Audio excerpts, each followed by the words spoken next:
behind me, representing an industrial constituency, with all humility and with all the strength at my command, I oppose this bill from labor.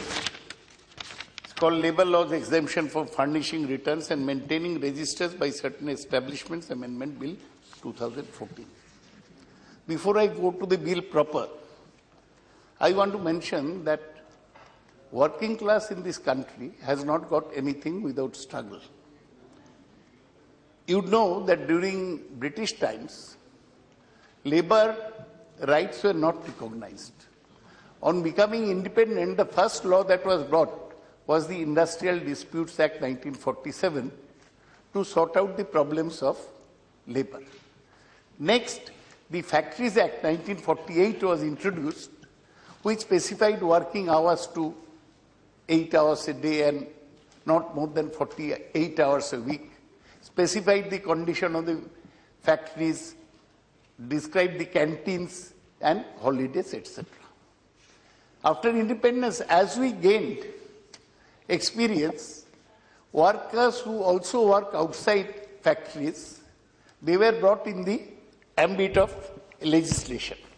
For instance, the plantation labour, tea garden and other plantation labour, they were brought in. Then working journalists were brought in. Motor Transport Workers Act was there. Then the Payment of Bonus Act 1965 was done.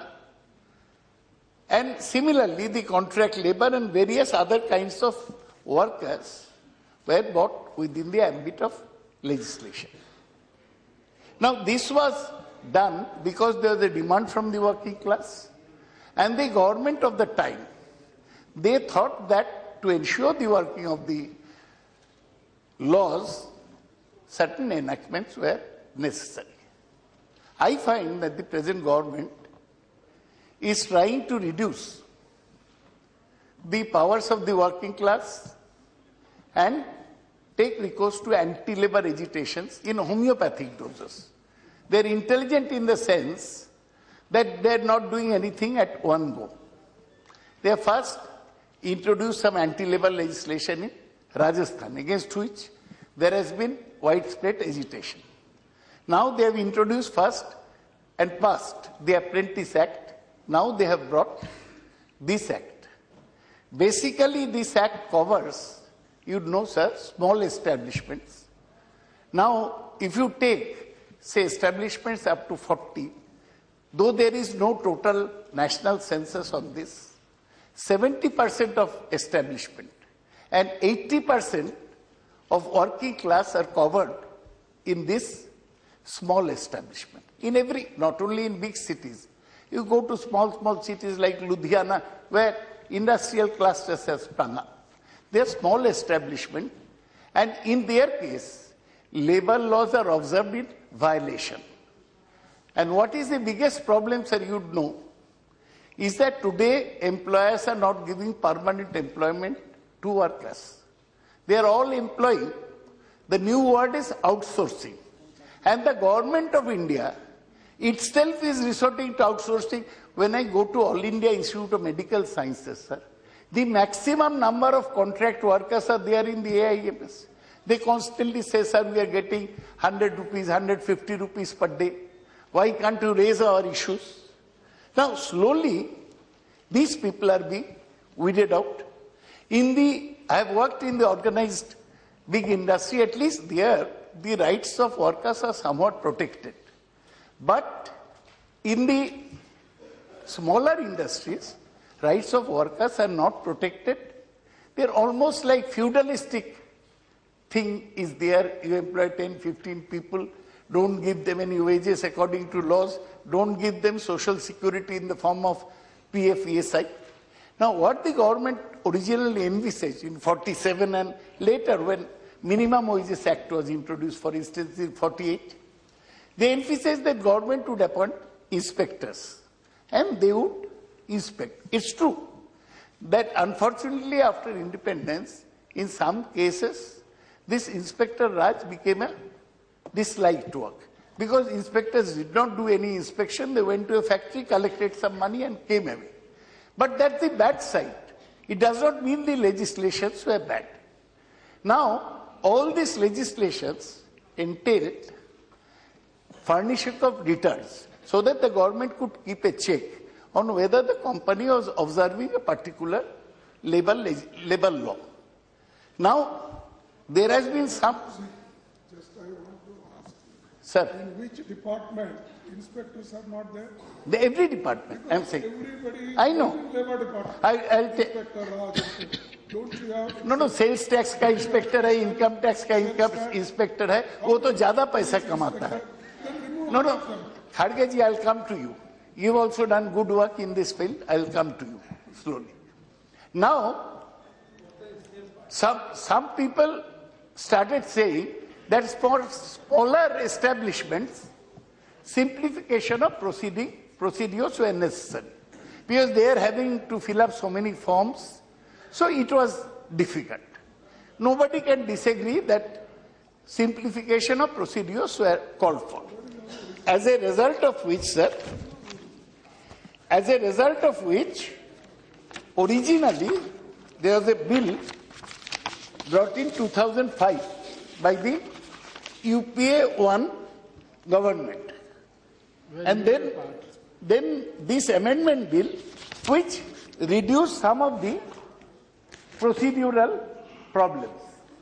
Now, this bill was examined by the Labour Standing Committee on Labour, which was headed by a gentleman from Odisha, Mr. Hemanand Biswal. He is no longer in the House. Now, they gave a detailed report. Now, so, as far as the bill is concerned, there are two aspects. One is, the government in the present bill has followed the recommendation in the sense that it has called that this is a bill for simplification of procedure for furnishing returns and maintaining register in relation to establishments employing a small number of persons under certain labor laws. Now, my objection is not to that.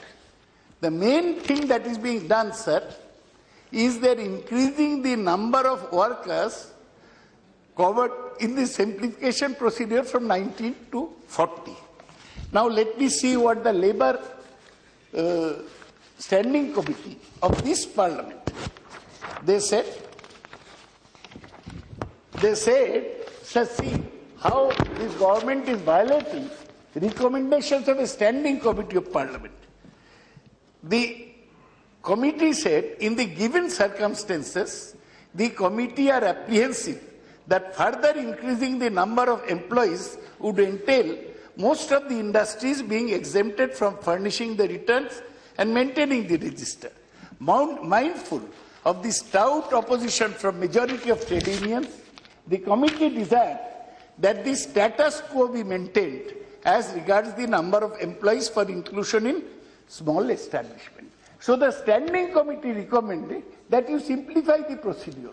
Don't increase the number of employees, keep it at 19. Or at most, sir, the Standing Committee, what it recommended, at least 19 as prescribed in the Principal Act, or at the most the number could be increased to 25 and results studied closely. That's why I have given an amendment saying that if you want to increase it at most to 25 as per the Labour Committee recommendation. This government has not looked at the report of the Standing Committee. Why? This is a problem. The problem is, sir, nowadays, there are these IT companies, large number of them. Most IT companies have small number of employees, 10, 15, 20. Now, all these IT companies will be exempt.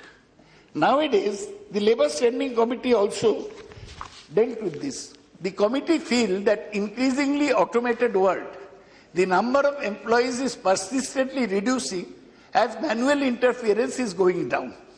Committee feels that the turnover of a smaller high-tech establishment with lesser number of employees may be many times higher than turnover of many smaller units put together. So with a small company, you can have a high turnover in the automated world. So you are increasing it. And that means you are putting a large number of companies out of the ambit of the Act.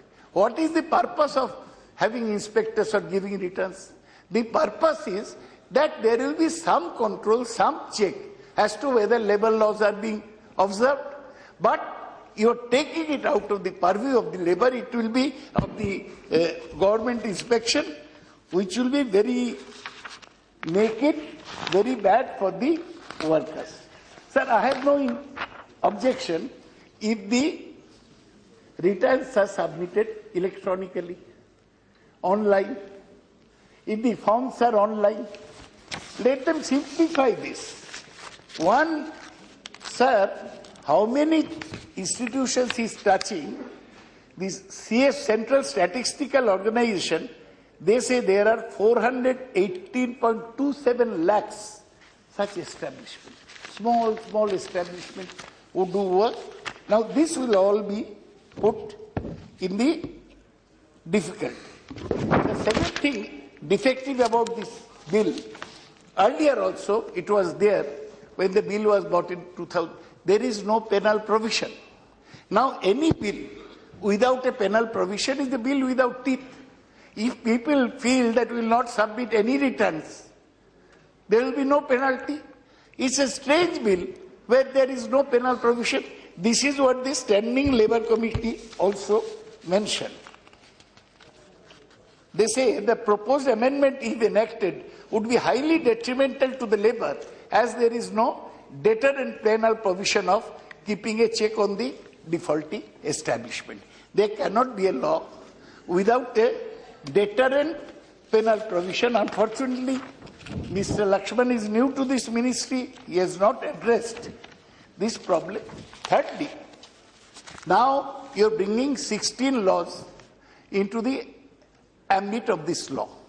Now, main problem of government everywhere is that the enforcement machinery is not strong enough, because you have to see if there are 1,000 establishments and you have only 10 inspectors.